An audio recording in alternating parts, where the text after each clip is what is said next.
The Battle of Adwa, 1896. Preceding Adwa. Remember this, the Europeans carved up our homes with bloodthirst, not because we were the third world, but because we were the first. Because we held gold in our hearts, because we had diamonds for eyes, because oil ran through our veins, and a blessing hung in our skies. Remember of lions and a swiftness of eagles' wings, a Lula rose magnificent and rode to the foot of Menelik, the king. With all their 5 generals, Menelik growled, 5 armies and damned attacks. It will take one strong Ethiopia to break their brittle backs. Meantime, with pomp and primitive greed, the Italians embarked upon their plan. They left for Adwa from Antisco with a nighttime, a shroud for each man. And unbeknown, every step was recorded by Alula's silent, speedy spies who traced the battalion's movement through the reflection they left in the skies. The Italian, noting the Ethiopian dawn as a cloak for their surprise attack, had no knowledge that the warriors were waiting and would give their surprise right back. With all their 5 generals, Ras Mengesha whispered their armies and planned attacks. It will take one strong Ethiopia to break their brittled backs. The war. The Ethiopians advanced from below, a hero's sacrifice for a country's love. Suffice as they fell and blood spilled, another rank rained from above, and so unveiled complex maneuvers of hope and honour for history, whose aim was the breaking of evil, the waking of victory.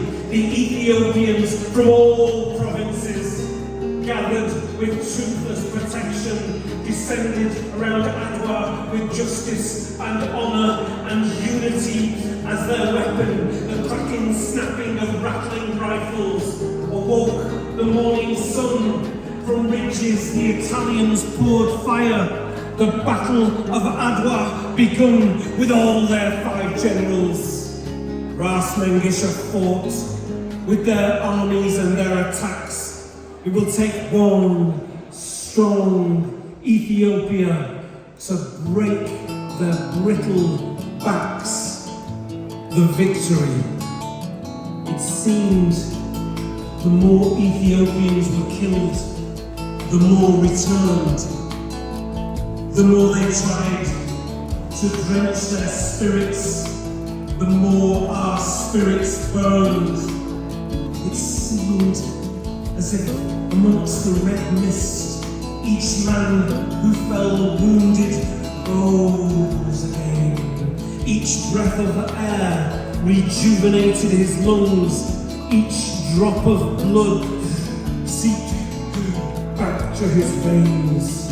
It seemed that Ethiopians rose from the riverbeds, came from the shadows of mountain sides, with eyes of stone and dread. And Barriateri's generals, sensing the beginning of the end, succumbed to the deafening whisper, surrender, surrender, surrender. Remember this, it was not one of Ethiopia, but Ethiopia as one. It was not part of the sun that won, but a part of everyone. Its veins pumped on. It was not just the warriors, but where they were from.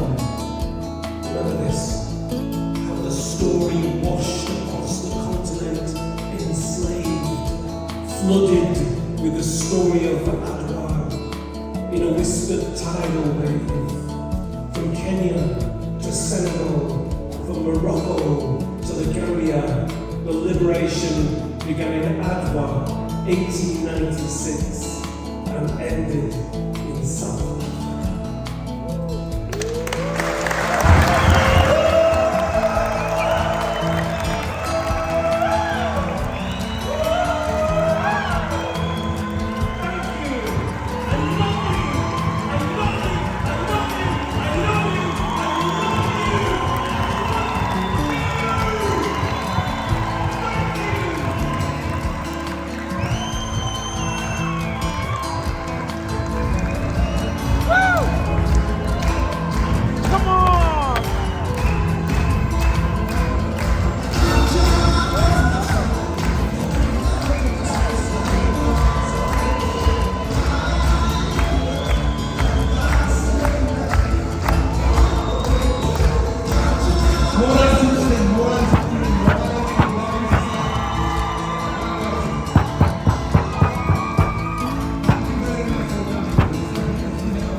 Give him a round of applause. He has to go.